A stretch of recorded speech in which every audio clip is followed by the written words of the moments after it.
Do you believe this? These were the exact words of Jesus. Do you believe this? Do you believe that God is capable of handling everything?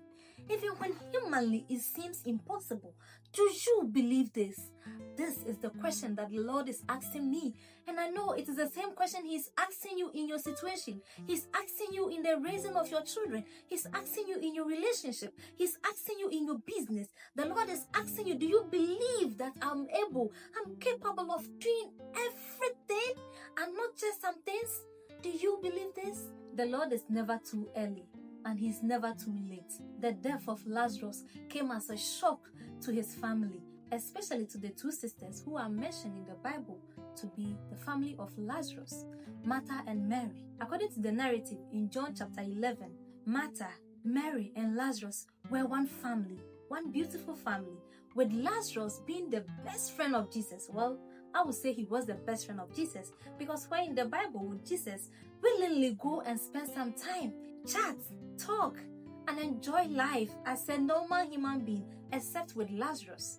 I know you have your own reservations, but in my opinion, Lazarus was the best friend of Jesus Christ when he was on earth. So when Lazarus became ill and the sisters gave him medications, they tried all they could, but they saw that things were getting out of hand, things were getting serious. They sent somebody in John chapter 11 to go and tell Jesus, when you go, tell him that your best friend is ill, he is sick, and we need you to come home and heal him. And then they waited first day, they waited second day. Jesus was not showing up, and things were getting more critical. And finally, Lazarus, the best friend of the healer, the friend of the person who was going about getting people out of trouble, healing chronic diseases, doing the impossible, died. And at that time, all hope was lost. The hope that when Jesus came, even at the verge of dying, Lazarus could have woken up was now shattered. Lazarus is now dead. And so what could the family do? They went and they buried Lazarus, just like any dead human being in the community. And whilst the family gathered and mourned, crying, reflecting on the good times they had with their brother, and the neighborhood came to join them in doing this, 4 days after his burial, Jesus finally decided to come and visit. And when he was very far away, Martha rose and ran to meet Jesus. And I would want us to read the accounts. Let us read what transpired between Martha when he met Jesus on the way coming to visit them after their brother was dead for 4 days. John chapter 11, the verse 20. I want us to read it from the Bible. So you can grab your Bible and let us read together. Now Martha, as soon as she heard that Jesus was coming, went and met him. But Mary was sitting in the house. Because if I were Mary, I would be sitting in the house. I wouldn't run off to meet the person who went about his business whilst my brother suffered and died finally. Now Martha said to Jesus, Lord, if you had been here, my brother would not have died. But even now I know that whatever you ask of God, God will give you. And that is our memory verse for today's devotion. I believe that whatever you ask God, God will give you. Look at the sad account. Martha believed in Jesus so much that she confessed, Lord, if you had been here when my brother was sick, even when he was at the verge of dying, I know that you would have done something. He would have been healed. But now, it's too late. Though you are here, but it's too late. My brother is dead already. The harm has already been caused. And then she added, but I believe.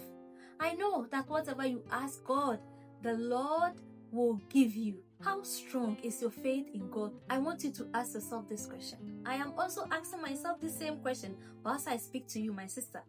How strong is our faith in the Lord? Do we believe that God is capable of doing some things and not all things? Do we think that our situation is so hopeless that even God cannot do anything about it? Do we think that even at the point of death, God does not have the power to change situations? Is that how little our faith is? Reflect on this.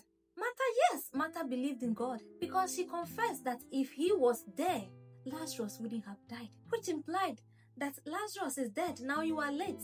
As a Christian, as a believer, is that the same impression you are having of the Lord, the Father of all? the mighty one, the Alpha and the Omega? Is that how small your faith is in the Lord? That He is able and capable of handling some things but not all things? Think about it. After Martha confessed these words, Jesus told her something.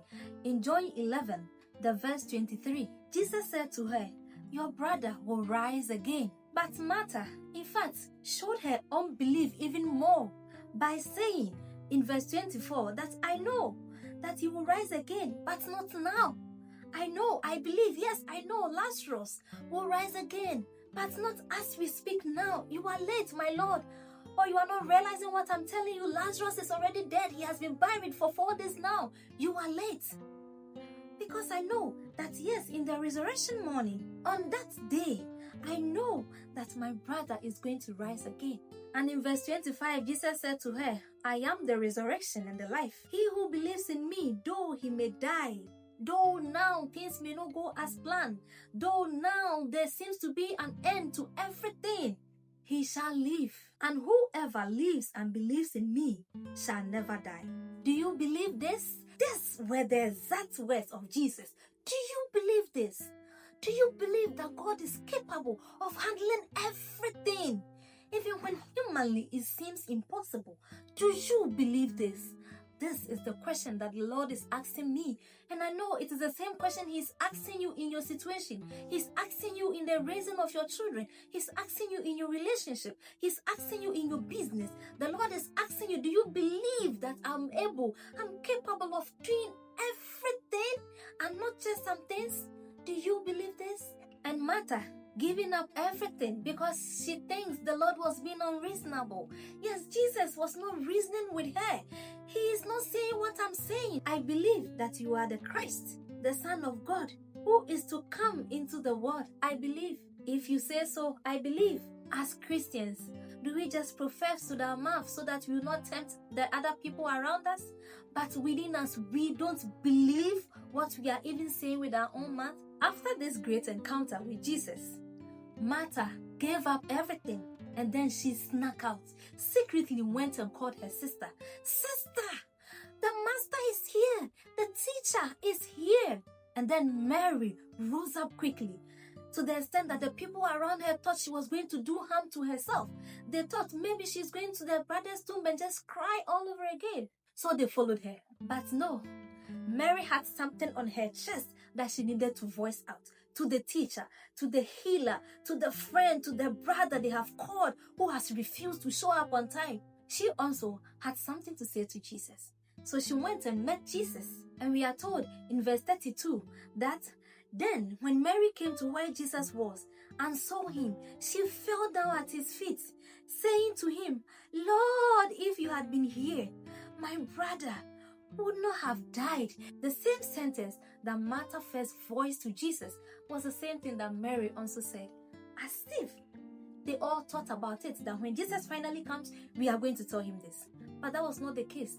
They spoke out of the depth of their hearts how sorrowful they were, how annoyed they were, how regretful it was that the master showed up to their house, but he was too late. Therefore, in verse 33, when Jesus saw her weeping and the Jews who came with her weeping, he groaned in the spirit and was troubled. And he said, where have you laid him? And when Jesus asked this question, people were like, oh, he missed his old friend. Oh, see, he's such a good friend. He just wants to go and see where his friend was laid. Probably he will feel sorry, but he's too late, they thought. So the people finally said, Lord, come with us, come and see. Let us show you where he was laid. Because he is rightfully your friend. We will show you where he was laid. Though you are late, we will still show you where he was laid. And then in verse 35, Jesus finally wept.